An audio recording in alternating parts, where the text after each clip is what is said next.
Hey everybody, it's Rusty Paap, and I'm doing another monthly update on the real estate market here in Silicon Valley. And I want to keep these updates as I have in the past, a little bit anecdotal. I want to talk about the market, but also I don't want to just spew stats because who cares about how many houses there are in the market. What you really want to know is what's happening in the market on a day-to-day basis. And what I'm noticing right now is that there's so much talk about how the market's declining and how activity has decreased so much. And that's true as far as activity, the urgency of buyers, the aggressiveness of buyers is not at all what it once was. We sort of hit a crescendo in the market in April, and those closings closed in May. So prices of houses that sold and actually closed escrow in April and May are really, really high in comparison to before that and in comparison to today. Those were the sellers that kind of won the lottery. They got really, really lucky that they were able to sell their house at that peak price. If you take those sales out of the equation and you look at the market from January through maybe April 1st, it's up. And if you look at the market going from there now,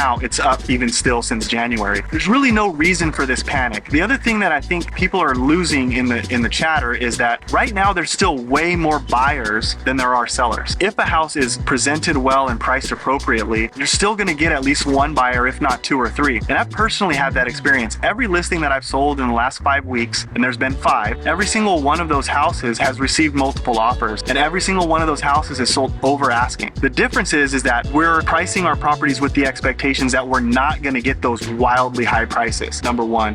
And number two is we're presenting them to the market really, really well. They look great and they're move-in ready. And that's been the key to still kind of taking advantage of this market and still getting great prices for houses. With that being said, the other thing that I think people are missing is that we had a market that was very similar to this around the same time in 2018, where it went wild from January through about April. It started to slow down in May, and it really started to slow down in June and July, just kind of like what's happening now. During that time frame, we had a lot of sellers that only wanted to sell their house if they were able to get that peak pricing. And since they were no longer able to achieve that peak pricing, they were not willing to sell their house. And so 50% of listings in the last half of 2018 canceled or expired. And what that means is that half the houses that were for sale at that time were actually not for sale because no one was willing to pay those prices for them.